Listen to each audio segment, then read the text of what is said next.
Salut à tous. Si vous aimez nos musiques, abonnez-vous à notre chaîne pour ne rien manquer. N'oubliez pas de liker et de partager avec vos amis. Votre soutien nous motive énormément et nous encourage à publier encore plus de super morceaux pour vous. Merci et à bientôt pour de nouvelles découvertes musicales.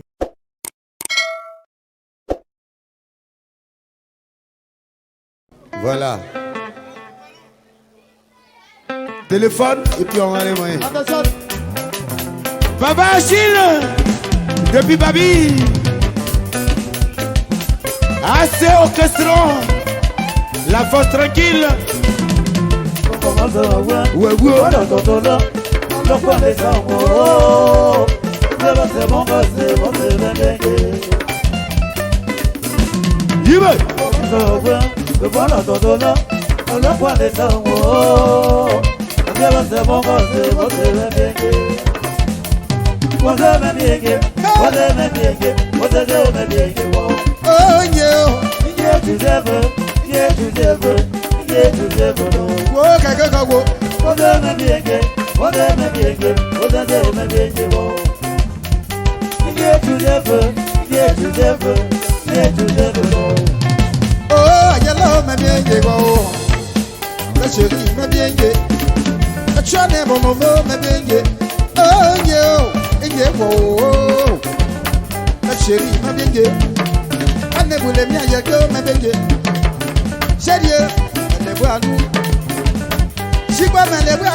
bon frère avant qu'il va non bébé il y a ça y est bébé il y a quoi wo ana ti okeze wo mo ponga ye bo ta ponga ye bo ko ke o ami ayo mo na poji mo kwe apoji mo kwe meju o abu bankaji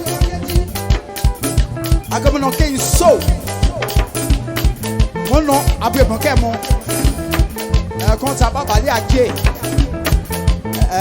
maintenant là, ce que j'ai donné tout à l'heure là, vous prenez les 48, 54, 17, 56, ça fait 1. Ouais, abioye,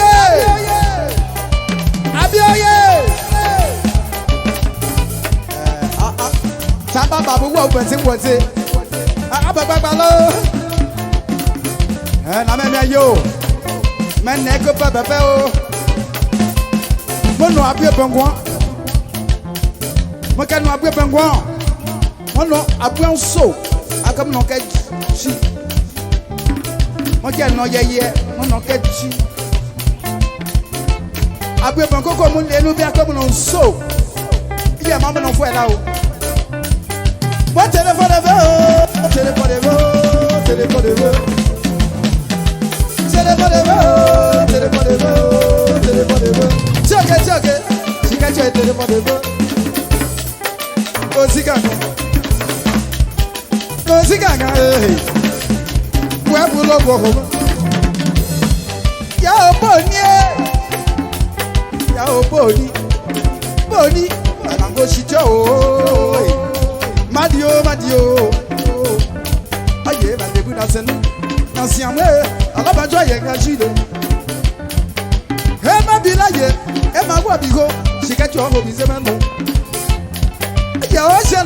Joli.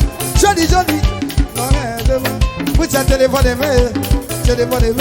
Yakassé vele, kele vode me. Alekeza, alekeza. Jolio, jolio. Moi mon no go home. Abe ya biemo. Asa ego. Chune. Ekalo. Boni. Walu, boni. Ozigaga. Ozigaga. Moju. Walu oti berindere. Oti bendire, bendire. Hey! Oti bendire, bendire. Jaye, jaye. Botete go homeye. Aya o me bien bien lo. Oh, il me faut conduire. Ah, Bien conduire. Conduire. Il me faut conduire. yeah.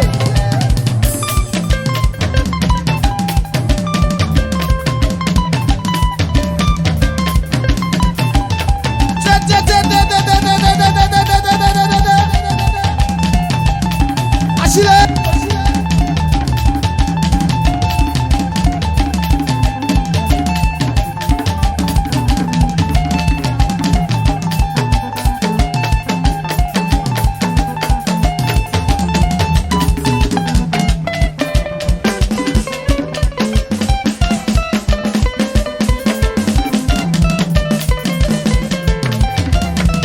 Ouais.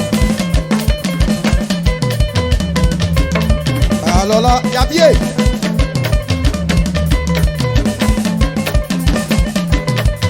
Mayo, on va aller à l'eau à position.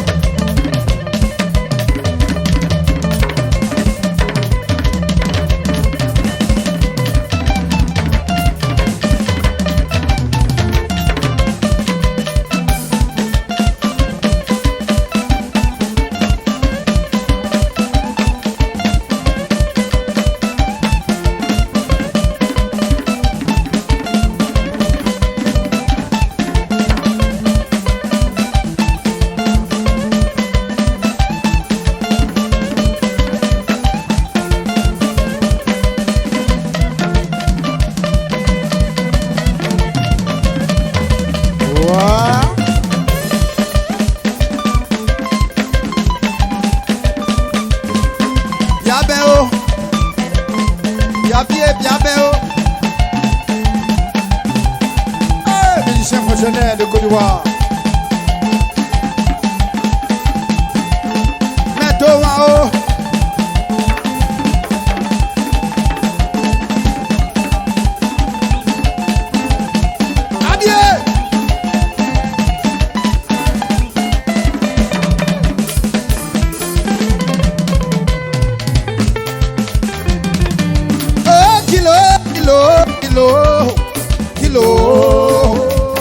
Mama gegebu kwa tabia hoza beve. Mama gegebu. Kele. Na yo meloshibo. Me wabibo. Na jalo shengolo. No me yo. I was there bogo. Yasi mi na shengolo. I said where you go. Oh no bogo.